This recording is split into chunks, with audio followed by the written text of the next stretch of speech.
This segment is brought to you courtesy of Caribbean American Weekly, a newspaper owned and operated by Caribbean Americans. Read the latest edition at www.cawnyc.com.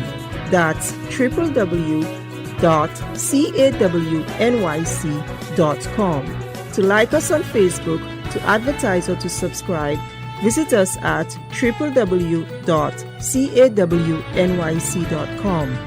That's www.cawnyc.com. To advertise with the Caribbean American Weekly publication for freelance assignments to distribute at your business place, visit us at www.cawnyc.com. That's www.cawnyc.com. Or to meet a marketing representative at our office, call 718-771-0988. That's 718-771-0988.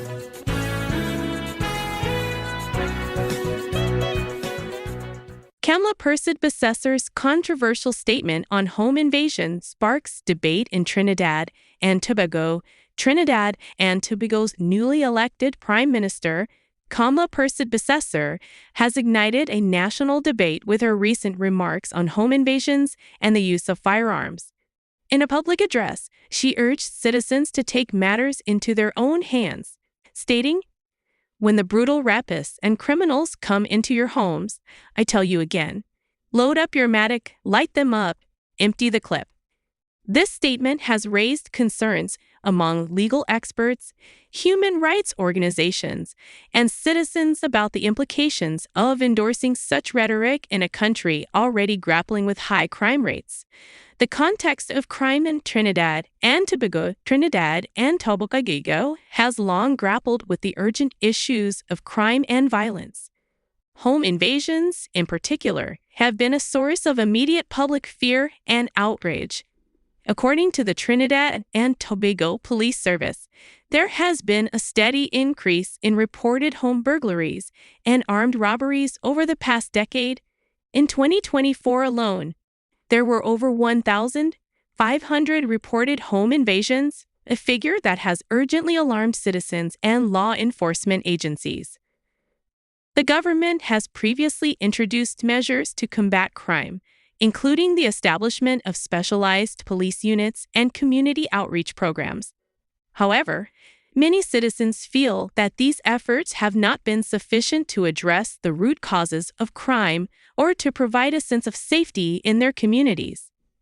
The controversy over Persad-Bissessar's statement, a heated debate. In light of the ongoing security concerns, Prime Minister Persad-Bissessar's recent comments have sparked a heated debate. Critics argue that her endorsement of vigilantism could exacerbate the problem by encouraging individuals to take the law into their own hands. Legal experts warn that such rhetoric could lead to an increase in unlawful killings and undermine the rule of law. While the frustration of citizens is understandable, promoting violence as a solution is not the answer, said Dr. Maria Singh, a criminologist at the University of the West Indies. We need comprehensive strategies that address the root causes of crime, such as poverty, unemployment, and lack of education, rather than resorting to calls for armed retaliation. Human rights organizations have also expressed concern over the Prime Minister's remarks. Amnesty International Trinidad and Tobago released a statement condemning the endorsement of vigilantism, stating that it could lead to extrajudicial killings and disproportionate use of force. Supporters of Persad-Bissessar, however, argue that her comments reflect the frustrations of ordinary citizens who feel powerless in the face of rising crime. They contend that the government has failed to provide adequate protection and that individuals should have the right to defend themselves. The police can't be everywhere, said John Doe, a resident of Port of Spain. If someone breaks into my home, I should have the right to protect my family. The legal framework on firearms in Trinidad and Tobago. Under Trinidad and Tobago's Firearms Act, the possession of firearms is heavily regulated. Citizens must apply for a firearm user's license, which is granted only after a thorough background check and approval from the police service. The law stipulates that firearms may only be used in self-defense situations where there is an imminent threat to life. The Prime Minister's statement raises questions about the interpretation of these laws.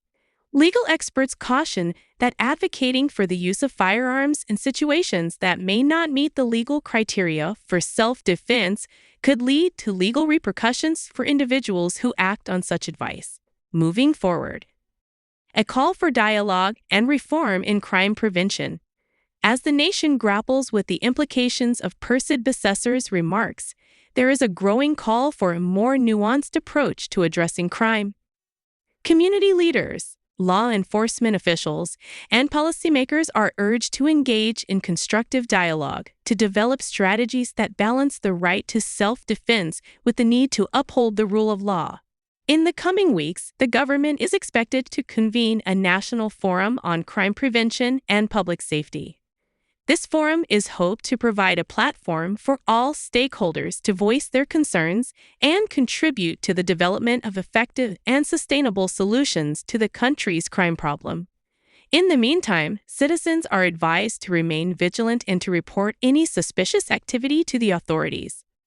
While the desire for self-defense is understandable, any actions taken must be within the bounds of the law to ensure the safety and security of all members of society. This segment was brought to you courtesy of Caribbean American Weekly, a newspaper owned and operated by Caribbean Americans.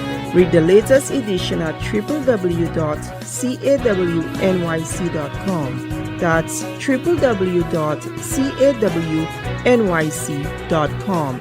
To like us on Facebook, to advertise or to subscribe, visit us at www.cawnyc.com.